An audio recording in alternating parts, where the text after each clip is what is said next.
എപ്പിസോഡിന്റെ തുടക്കത്തിൽ തന്നെ നമ്മളെ കാണിക്കുന്നത് പാനാണെങ്കിൽ രാമന്റെ ഫോട്ടോ വരച്ചത് നോക്കിയിരിക്കുകയാണ്. പെട്ടെന്ന് തന്നെ അവന് നോട്ട് പാഡ് എടുത്തിട്ട് അതിൽ എഴുതുന്നത് വേറൊന്നുമല്ല, ജെറ്റ് പറഞ്ഞിട്ടുള്ള ആ ഹണ്ടറിലെ ഒരാളാണ് ഈ പാനും. അപ്പോഴാണ് നമുക്ക് മനസ്സിലാവുന്നത് ആദ്യമായിട്ട് രാമലിനെ കണ്ടെന്ന് ഈ പാനാണെങ്കിൽ അവനെ കൊല്ലാനായിട്ടാണ് ശ്രമിക്കുന്നത്.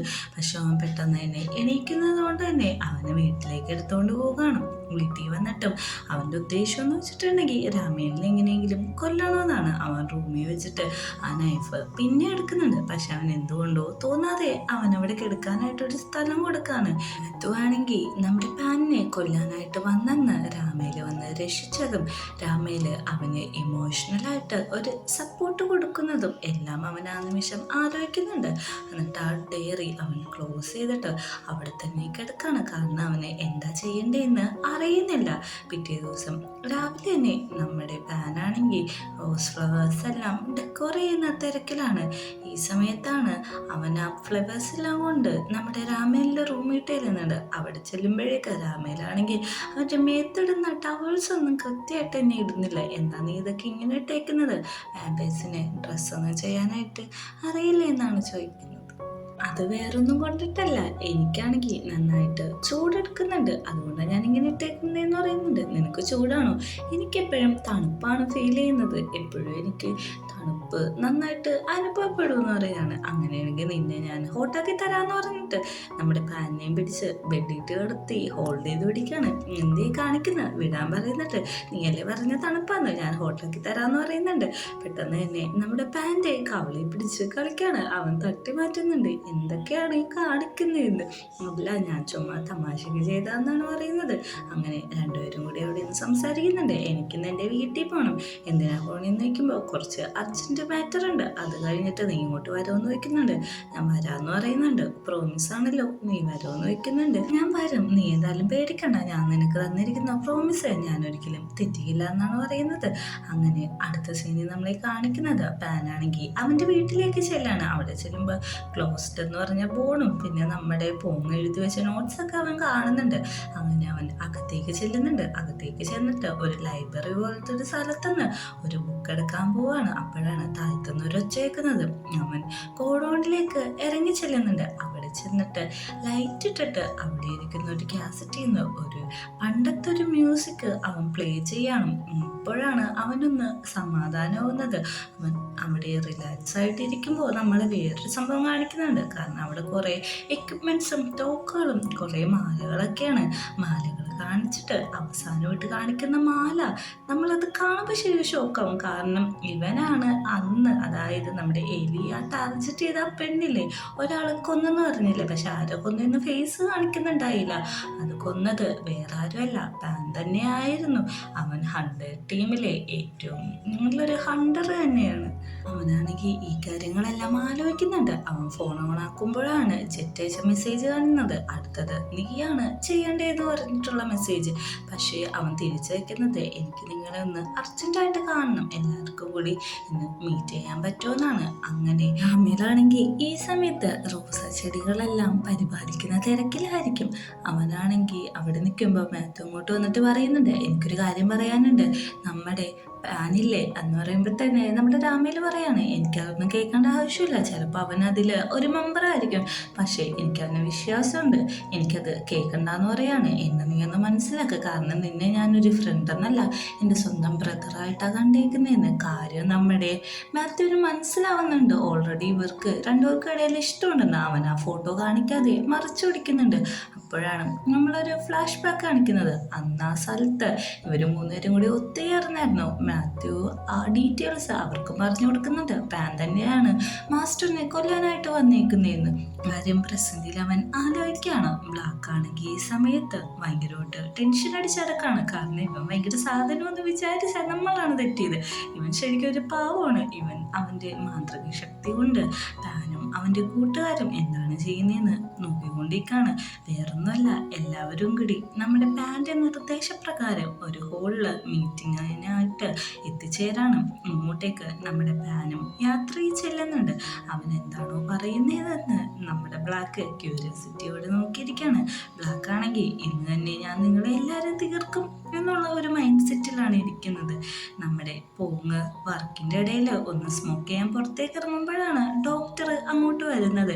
എന്നാൽ നിൻ്റെ കയ്യിലെ ക്യാൻഡി എല്ലാം തീർന്നു എന്ന് വയ്ക്കുന്നുണ്ട്. നിങ്ങൾ എനിക്ക് കുറച്ചല്ലേ തന്നുള്ളൂ, അത് പെട്ടെന്ന് തന്നെ തീർന്നു എന്ന് പറയുന്നുണ്ട്. അങ്ങനെയാണെങ്കിൽ ഞാൻ നിങ്ങൾക്ക് കുറച്ചധികം മേടിച്ചരട്ടെ എന്ന് വയ്ക്കുമ്പോൾ അതിൻ്റെ ഒന്നും ആവശ്യമില്ല, ഞാൻ വലിക്കുന്നില്ല എന്ന് പറയുന്നുണ്ട്. ഞാനൊരു കാര്യം ചോദിച്ചോട്ടെ എന്ന് വയ്ക്കുന്നുണ്ട്. എന്താന്ന് വയ്ക്കുന്നുണ്ട്, എൻ്റെ ബ്രദറിൻ്റെ ഒപ്പം എനിക്ക് കുറച്ച് പ്രശ്നങ്ങളുണ്ട്, അത് നീ നേരിട്ട് പറഞ്ഞു തീർക്കുന്നതാണ് നല്ലതെന്നാണ് ഡോക്ടർ പറയുന്നത്. അങ്ങനെ പാനാണെങ്കിൽ അതിൻ്റെ ഉള്ളിട്ട് വരുന്നുണ്ട്. മറ്റേ പിള്ളേരായിട്ട് സംസാരിച്ചിരിക്കുന്നുണ്ട്. ചെറ്റൻ്റെ അകത്തുണ്ടെന്ന് പറയുന്നുണ്ട്. അകത്തേക്ക് ചെല്ലുമ്പോഴേക്കും ചെറ്റിനോട് പറയാണ്, എനിക്കിത് മുമ്പോട്ട് കൊണ്ടുപോകാൻ പറ്റത്തില്ല, എനിക്ക് അവനെ കൊല്ലാൻ പറ്റത്തില്ല, ഞാൻ ഈ മിഷനിൽ ഇത് പിന്മാറാന്ന്. ചെറ്റ് പറയുന്നുണ്ട്, നീ എന്തൊക്കെയാണ് ഈ പറയുന്നത്? എലിയും ഇത് തന്നെയാണ് ചോദിക്കുന്നത്. അവസാന നിമിഷം നീ കാലുമാറാണോന്ന്. അത് വേറെ ഒന്നും കൊണ്ടല്ല, എനിക്ക് ചെയ്യാൻ പറ്റത്തില്ല എന്ന് പറയുമ്പോൾ തന്നെ ചെറ്റാണെങ്കിൽ അവൻ്റെ മുഖത്തേക്ക് പിടിച്ചടിക്കുകയാണ്. എന്നിട്ട് പറയുന്നുണ്ട്, നീ ഇങ്ങനെയൊക്കെ ചെയ്യുന്ന ഞാനൊട്ടും വിശ്വസിച്ചില്ല, എനിക്കവിടെ നിൽക്കാൻ പറ്റില്ലെങ്കിൽ ഇറങ്ങിപ്പോക്കോ, ഒരിക്കലും നീ ഇങ്ങോട്ട് തിരിച്ചു വരരുത്, നീ നിന്റെ അനിയൻ്റെ ഒപ്പം സുഖമായിട്ട് എവിടെയെങ്കിലും പോയി ജീവിക്കാനാണ് അവൻ പറയുന്നത്. പെട്ടെന്ന് തന്നെ നമ്മൾ കാണിക്കുന്നത് ബ്ലാക്ക് ആണെങ്കിൽ ഈ കാര്യമെല്ലാം മന്ത്രത്തിലൂടെ കണ്ടുകഴിച്ചിട്ട് നമ്മുടെ രാമൻ്റെ അടുത്ത് വന്നേക്കാണ്. നിനക്ക് തെളിവല്ലേ വേണ്ടത്, ഞാൻ നിനക്ക് തെളിവ് കാണിച്ചു തരാം. ഇപ്പം എല്ലാവരും ഒരുമിച്ചാണ് ഇരിക്കുന്നത്, വാ നമുക്ക് പോയി കാണാമെന്ന് പറയുന്നുണ്ട്. എനിക്ക് അവനെപ്പറ്റി ഒന്നും കാണാൻ വേണ്ട, അറിയാൻ വേണ്ട, എനിക്ക് അവനെ വിശ്വാസമുണ്ട്, അതിൽ ഞാൻ ഉറച്ചു വെക്കുന്നു എന്ന് പറയുന്നുണ്ട്. ഈ സമയത്ത് നമ്മുടെ പാനാണെങ്കിൽ അവിടുന്ന് പോവുകയാണ്. പെട്ടെന്ന് തന്നെ എലി വന്നിട്ട് പറയുന്നുണ്ട്, എടാ നീ കഴിഞ്ഞ കാര്യങ്ങളൊക്കെ മറന്നു, എന്തോരം അവർ നമ്മളെ കഷ്ടപ്പെടുത്തിയതാണ്, നമ്മുടെ സിസ്റ്റേഴ്സിനെ നമ്മുടെ ഫാമിലീനെ എല്ലാം അവർ നശിപ്പിച്ചു. ഓരോ ദിവസം ഞാൻ ഉറങ്ങുമ്പോഴേക്കും എനിക്ക് പണ്ടത്തെ ട്രോമയൊക്കെ വരാറുണ്ട്. നീ അവസാനമായിട്ട് ഇതൊന്ന് ചെയ്യണം, കാരണം വാമ്പേഴ്സിലെ അവസാനത്തെ കണ്ണിയാണിത്, ഇതും കൂടി മരിച്ചിട്ടുണ്ടെങ്കിൽ നമ്മുടെ എല്ലാ പ്രശ്നവും അവസാനിക്കുമെന്ന്. സമയം ബ്ലാക്ക് വന്നിട്ട് പറയുന്നുണ്ട്, എന്തിനാ ഇത്ര നേരം വെയിറ്റ് ചെയ്യുന്നത്, ഇപ്പൊ പോയ കയ്യോടെ എല്ലാത്തിനെയും കാണാമല്ലോ എന്ന്. പെട്ടെന്ന് മാത്യു വന്നിട്ട് പറയുന്നുണ്ട്, എടാ മാസ്റ്ററിനെ നീ നിർബന്ധിക്കണ്ട, കാരണം മാസ്റ്ററിന് അതറിയാനായിട്ട് താല്പര്യമില്ലെന്ന്. പെട്ടെന്ന് തന്നെ നമ്മുടെ ബ്ലാക്ക് ചൂടാവുമ്പോൾ അവൻ്റെ മുഖത്ത് പിടിച്ചിട്ട്, ഇടച്ചക്ക ഞാൻ പറയുന്നത് നീ മര്യാദക്ക് കേൾക്കെന്ന് പറയുന്നുണ്ട്. ഈ സമയം നമ്മുടെ പാനാണെങ്കിൽ എന്ത് ചെയ്യണമെന്ന് അറിയുന്നില്ല. പാനാണെങ്കിൽ തിരിച്ചങ്ങോട്ട് പോകാൻ നിൽക്കുമ്പോഴാണ് പോങ്ങ് അങ്ങോട്ട് വരുന്നത്. പോങ്ങിനെ കണ്ടവൻ നിട്ടുന്നുണ്ട്. നീ എന്തിനിപ്പോൾ ഇങ്ങോട്ട് വന്നേന്നാണ് ചോദിക്കുന്നത്. വേറൊന്നല്ല, നീ എന്നെ അവോയ്ഡ് ചെയ്യുന്നതുകൊണ്ടാണ് ഞാൻ വന്നത്, എനിക്ക് വേറെ ഫാമിലി ഒന്നും വേണ്ട, നീയാണ് എൻ്റെ ഫാമിലി, പക്ഷെ നീ അത് മനസ്സിലാക്കുന്നില്ലല്ലോ എന്ന്. നീ എന്നെ മനസ്സിലാക്കുക, ഇപ്പം നീ പോകാൻ പറയുന്നുണ്ട്, ഞാൻ പൊക്കോളാം, ഞാൻ ഒരിക്കലും വരില്ല എന്ന് പറഞ്ഞിട്ട് ദേഷ്യപ്പെട്ടാണ് പോങ്ങ അവിടെ നിന്ന് പോകുന്നത്. തിരിച്ചു ചെല്ലുമ്പോഴേക്കും രാമയിലാണെങ്കിൽ നമ്മുടെ പാനിനെ നോക്കി വെയിറ്റ് ചെയ്തിരിക്കുന്നുണ്ടാവും. നീ എന്താ ഇത്ര സാഡായിട്ടിരിക്കുന്നത്, എല്ലാം ഓക്കെ അല്ലേ എന്ന് പറഞ്ഞ് അവൻ ഹഗ് ചെയ്ത് ആശ്വസിപ്പിക്കുന്നുണ്ട്. എന്നിട്ട് അവർ രണ്ടുപേരും കൂടി നൂഡിൽസ് കഴിച്ചുകൊണ്ടിരിക്കുകയാണ്. പെട്ടെന്ന് തന്നെ നമ്മുടെ പാൻ പറയും, നിനക്ക് ഓർമ്മയുണ്ടോ ആദ്യമായിട്ട് നിനക്ക് നൂഡിൽസ് ഞാൻ തന്നത്, നിനക്ക് കഴിക്കാൻ പോലും അറിയില്ലായിരുന്നു, ഇപ്പൊ നീ അത് കുക്ക് ചെയ്യാൻ തുടങ്ങിയല്ലോ എന്ന് നോക്കുമ്പോഴേക്കും എനിക്കാകെ ഈ നൂഡിൽസ് മാത്രമാണ് ഉണ്ടാക്കാൻ അറിയാൻ പാടുള്ളൂ എന്ന് പറയുന്നുണ്ട്. അങ്ങനെ കിടക്കാറാവുമ്പോൾ പാനാണെങ്കിൽ രാമൻ്റെ റൂമിൻ്റെ ഡോറ് നോക്കി ചെയ്യുന്നുണ്ട്. എന്താ നീ ഈ സമയത്ത് വന്നേക്കണേന്ന് ചോദിക്കുമ്പോഴേക്കും ഞാൻ നിന്റെ ഒപ്പം ഒന്ന് കിടന്നോട്ടെ എന്ന് വയ്ക്കുന്നുണ്ട്. അതിനെന്താവാ അകത്ത് വന്ന് കിടന്നോളാൻ പറയുന്നുണ്ട്. അങ്ങനെ രണ്ടുപേരും കൂടി അന്ന് രാത്രി ഒരുമിച്ചാണ് കിടക്കുന്നത്. പക്ഷേ പാനാണെങ്കിൽ ഉറക്കം വരുന്നില്ല, അവന് എന്തെല്ലാം ആലോചിച്ച് കിടക്കാണ്. നീ ഓക്കെ അല്ലേന്ന് വയ്ക്കുന്നുണ്ട്. ഓക്കെയാണ്, പക്ഷെ എനിക്ക് തണുക്കുന്നു എന്ന് അറിയുമ്പോഴേക്ക് രാമയിലാണെങ്കിൽ അവനെ ഹഗ് ചെയ്ത് കിടക്കുന്നുണ്ട്. അങ്ങനെ നമ്മുടെ മാത്യു ആണെങ്കിൽ പണ്ടത്തെ ന്യൂസും കാര്യങ്ങളൊക്കെ നോക്കിക്കൊണ്ടിരിക്കുകയാണ്. അപ്പം അതിൽ നിന്നൊരു റിപ്പോർട്ട് കിട്ടും. പണ്ട് വാമ്പേഴ്സ് എന്ന് പറയുന്ന കുറേ കൂട്ടങ്ങളും ഒരു ഹോസ്റ്റല് ആക്രമിച്ചിട്ടുണ്ടായിരുന്നു. ആ ഹോസ്റ്റലിലുള്ള 3 പിള്ളേരെ മാത്രമാണ് രക്ഷപ്പെട്ടിട്ടുള്ളൂ. ആ 3 പിള്ളേരാണ് എലിയും ചെറ്റും നമ്മുടെ പാനൊക്കെ. അന്ന് രാത്രി അവിടെ നടന്നത് ഭീകരമായിട്ടുള്ളൊരു കാര്യമാണ്. അവിടെയുള്ള എല്ലാവരെയും ആ വാമ്പേഴ്സ് വന്നായിരുന്നു. ഇവർ മാത്രമാണ് അതിനെതിരെ ഫൈറ്റ് ചെയ്ത് രക്ഷപ്പെട്ടിട്ടുള്ളൂ. ഇവർക്ക് പ്രിയപ്പെട്ട എല്ലാവരും അന്ന് അവിടെ വെച്ച് മരണപ്പെടാണ്. ആ സ്വപ്നം കണ്ടിട്ടാണ് രാത്രി ഉറക്കത്തിൽ നിന്ന് നമ്മുടെ പാൻ ഞെട്ടിയെണീക്കുന്നത്. അവൻ തിരിഞ്ഞെടുക്കുന്നുണ്ടെങ്കിലും ഉറക്കം വരാതെ അവിടുന്ന് എണീറ്റ് ടെറസിൽ പോയിരിക്കുകയാണ്. കാരണം അവൻ്റെ മൈൻഡ് സെറ്റ് ഇപ്പോൾ ഭയങ്കരമായിട്ട് ഒരു ക്രൂഷ്യലായിട്ടുള്ള സിറ്റുവേഷനിൽ കൂടിയാണ് കടന്നു പോയിക്കൊണ്ടിരിക്കുന്നത്. രാമേലിനെ കൊല്ലാൻ തന്ന സിൽവർ നൈഫ് കൊണ്ടിട്ട് അവൻ അവിടുത്തെ റോസാപ്പൂക്കള് മുറിച്ചെടുത്തോണ്ടിരിക്കുകയാണ്. പെട്ടെന്ന് അതിന്റെ പുറകിൽ നിന്ന് ഒരു ഒച്ച കേൾക്കും. ഈ രാത്രി ഇവിടെ എന്താണ് ഈ ചെയ്യുന്നതെന്ന്. പെട്ടെന്ന് അവൻ തിരിച്ചു നോക്കുമ്പോഴേക്കും രാമേലാണ്. ആ കത്തി ആ ചെടികൾക്കുള്ളിലേക്ക് അവൻ വലിച്ചെറിയുന്നുണ്ട്. ആ ചെടി കൊണ്ട് അവന്റെ ഡ്രസ്സും കയറുന്നുണ്ട്. ഞാൻ കുറച്ച് ഫ്ലവേഴ്സ് എടുക്കാനാ വന്നേന്ന് പറയുന്നുണ്ട്. പെട്ടെന്ന് തന്നെ രാമേല് പറയാണ്, എനിക്ക് നിന്റെ സിറ്റുവേഷൻ മനസ്സിലാവുന്നുണ്ട്. നിനക്ക് എന്താണോ ചെയ്യാൻ തോന്നുന്നത് അത് ചെയ്തു. എനിക്കറിയാം ഇത് പെയിൻഫുൾ ആവും. ഞാൻ നിന്നെ സഹായിക്കാന്ന് പറഞ്ഞിട്ട് അവനൊരു കിസ് കൊടുക്കാണ്. ഇത് ഒരു സ്വപ്നം പോലെ അവൻ കാണാണ്. പെട്ടെന്ന് തന്നെ അവൻ സ്വപ്നത്തിൽ നിന്ന് എണീക്കുന്നുണ്ട്. അവൻ ഇത് സ്വപ്നം കാണുവാണോ റിയാലിറ്റിയിൽ നടന്നതാണോ ഒന്നും മനസ്സിലാവുന്നില്ല. കുറച്ചു നേരം അവിടെ എണീറ്റിരിക്കുമ്പോഴേക്കും എപ്പോഴും മഞ്ഞ പോലെ അവൻ്റെ മൂക്കിൽ നിന്ന് ബ്ലഡും കാര്യങ്ങളൊക്കെ വരുന്നതുകൊണ്ട് തന്നെ അവൻ വാഷ് ഔട്ട് ചെയ്യാനായിട്ട് അവിടെ നിന്ന് എണീറ്റ് പോവാണ്. അങ്ങനെ തിരിച്ചു വന്നതിന് ശേഷം അവൻ ഫ്ലവേഴ്സ് നോക്കുമ്പോൾ അതെല്ലാം വാടിയിരിക്കുന്നുണ്ട്. ഈ സമയം നമ്മുടെ രാമയിലാണെങ്കിൽ ക്യാൻഡി ക്രഷ് പോലത്തെ എന്തോ ഗെയിമൊക്കെ കളിച്ചുകൊണ്ടിരിക്കുകയാണ്. പക്ഷെ അവനത് മര്യാദക്ക് കളിക്കാൻ പറ്റാത്തതുകൊണ്ട് തന്നെ അതിൻ്റെ ഫ്രസ്ട്രേഷനിൽ ഇരിക്കുന്ന സമയത്താണ് പാൻ അങ്ങോട്ട് ഈ ഫ്ലവേഴ്സ് എടുത്തുകൊണ്ട് വരുന്നത്. നീ നന്നായിട്ട് ഉറങ്ങിയെന്ന് രാമയിൽ വയ്ക്കുന്നുണ്ട്. ഞാൻ നന്നായിട്ട് ഉറങ്ങിയെന്നാണ് തോന്നുന്നത്, പക്ഷെ കുറച്ച് സ്വപ്നമൊക്കെ കണ്ടു എന്ന് പറയുന്നുണ്ട്.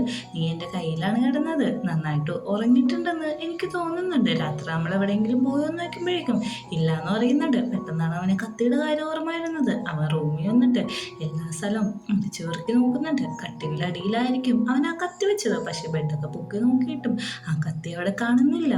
തലേ ദിവസം ആ റോസ ചെടികളിൽ മുള്ള കൊണ്ടിട്ട് അവൻ്റെ ഡ്രസ്സ് കീറിയ കാര്യം അവൻ ഓർക്കുന്നുണ്ട്. ഡ്രസ്സ് നോക്കുമ്പോഴേക്കും ഇപ്പോൾ ഒരു കീറലില്ലാതെ ഓക്കെ ഇട്ടിരിക്കുന്ന അവൻ തിരിച്ച് രാമേലിൻ്റെ അടുത്ത് ചെന്നിരിക്കുന്നുണ്ട്. ഞാൻ ടാർസീറ്റൊന്ന് പൊക്കോട്ടെ എന്ന് വയ്ക്കുന്നുണ്ട്. ഇപ്പോൾ പോകണ്ട, എന്തിനാ പോകണേന്ന് വയ്ക്കുമ്പോൾ ഫ്ലവേഴ്സ് വാടി, അത് ഞാനിപ്പോൾ ശരിയാക്കാമെന്ന് പറഞ്ഞ് അവൻ്റെ പവർ കൊണ്ട് അത് ശരിയാക്കുന്നുണ്ട്. പെട്ടെന്ന് മാത്യു അങ്ങോട്ട് വന്നിട്ട് എനിക്കൊരു കാര്യം പറയാനുണ്ട്, ഒറ്റക്ക് പറയണം, സീരിയസ് ആന്ന് പറയുന്നുണ്ട്. അതിൻ്റെ കൂടെ നമ്മുടെ രാമേല് എണീറ്റ് പോവാണ്. ഇവർ സംസാരിക്കുന്നത് ഒളിഞ്ഞു നിന്നിട്ട് നമ്മുടെ പാൻ കേൾക്കുന്നുണ്ട്. വേറൊന്നല്ല, ഇത് പറയാണ്, പണ്ട് നമ്മുടെ രാംബേസ് ആക്രമിച്ച ആ ഹോസ്റ്റലില്ലേ, അതിലാ രക്ഷപ്പെട്ട 3 പിള്ളേരാണ് ഇവരെല്ലാവരും. പാൻ അതിലൊരു അംഗമാണെന്നുള്ള എല്ലാ കാര്യവും പറയുന്നുണ്ട്. പാനും മനസ്സിലാവുന്നുണ്ട് എല്ലാ കാര്യവും അവൻ അറിഞ്ഞു എന്ന്. പെട്ടെന്ന് ടർസി വന്നവൻ ആ കത്തി നോക്കുമ്പോഴേക്കും മാത്യു അങ്ങോട്ട് വന്നിട്ട് പറയുന്നുണ്ട്, നീ ഇവിടെ എന്ത് ചെയ്യാമെന്ന്. ഞാൻ ഫ്ലവേഴ്സ് എടുക്കാൻ വന്നതാണ്, അന്ന് എടുത്തിട്ട് താഴത്തേക്ക് വേഗം വാ, മാസ്റ്റർ നിന്നെ വിളിക്കുന്നുണ്ട്. ഫ്ലവേഴ്സാണ് എടുക്കാമെന്നെങ്കിൽ ഫ്ലവേഴ്സ് മാത്രം എടുത്താൽ മതി എന്നും കൂടി കൂട്ടിച്ചേർക്കുന്നുണ്ട്. അങ്ങനെ അവൻ റൂമിലേക്ക് വന്നിട്ട് നോക്കുമ്പോഴേക്കും ബെഡിന്റെ പൊക്കത്ത് ആ കാണാതെ പോയ കത്തി ഇരിക്കുന്നുണ്ട്. ഈ കത്തി എങ്ങനെയാണ് ഇവിടെ എത്തിയെന്നുള്ള ടെൻഷനിൽ അവൻ നിൽക്കുമ്പോൾ പുറകെ നിന്ന് ഒരു ശബ്ദം കേൾക്കും, ഇതെല്ലാം നീ ഇത്ര നേരം തെരഞ്ഞോണ്ട് നിന്നും. അവൻ ആ കത്തി എടുത്ത് വീശുമ്പോൾ പുറകിൽ നിൽക്കുന്നത് നമ്മുടെ രാമേലാണ്. രാമേല് പറയുന്നുണ്ട്, എനിക്കറിയാം നീ എന്നെ കൊല്ലാൻ വേണ്ടി വന്നതാണ്, പക്ഷേ നിന്റെ അപ്പോൾ ഓരോ നിമിഷവും എനിക്ക് പ്രിയപ്പെട്ടതാണ്. പെട്ടെന്ന് തന്നെ നമ്മുടെ പാനാണെങ്കിൽ കത്തി അവൻ്റെ കഴുത്തിയിട്ട് നീ കിട്ടുമ്പോൾ പറയും, കഴുത്തിലല്ല എൻ്റെ നെഞ്ചിൻ്റെ നടുക്കാണ് കുത്തേണ്ടത്, ഞാൻ നിനക്ക് പറഞ്ഞു തന്നിട്ടില്ലേ, ഇവിടെ കുത്തിയാലാണ് ഞാൻ മരിക്കുള്ളൂ എന്ന് പറഞ്ഞിട്ട് നമ്മുടെ പാൻ്റെ കൈ പിടിപ്പിച്ചിട്ട് സ്വയമായിട്ട് നെഞ്ചിലേക്ക് കുത്തിയിറക്കാണ്. നീ എന്തിനാണ് ഞാൻ നിന്നെ കൊല്ലാൻ വന്നതെന്ന് അറിഞ്ഞിട്ടും ഇങ്ങനെ നിൽക്കുന്നതെന്ന് വയ്ക്കുന്നുണ്ട്.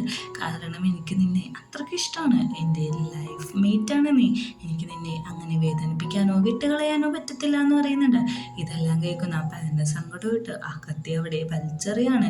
എനിക്ക് ഇനി ഇത് മുമ്പോട്ടുണ്ടാകാൻ പറ്റത്തില്ല, എനിക്ക് നിന്നെ കൊല്ലാനും പറ്റത്തില്ല, ഞാൻ എന്ത് ചെയ്യണമെന്ന് എനിക്കറിയില്ല എന്ന് പറയുന്നുണ്ട്. രാമേല് പറയുന്നുണ്ട്, നീ എന്നെ കൊന്നോ, അപ്പം നിനക്ക് നിന്റെ അനിയനായിട്ട് സന്തോഷമായിട്ട് ജീവിക്കാം, എല്ലാം ഇവിടെ വെച്ച് അവസാനിപ്പിക്കാമെന്ന്. പക്ഷെ അതിന് പറ്റുന്നില്ല. പെട്ടെന്ന് തന്നെ രാമേല് കൈ പിടിക്കുന്നുണ്ട്, എനിക്ക് നിന്നെ അത്രയ്ക്ക് അധികം ഇഷ്ടമാണെന്ന് പറയുന്നുണ്ട്.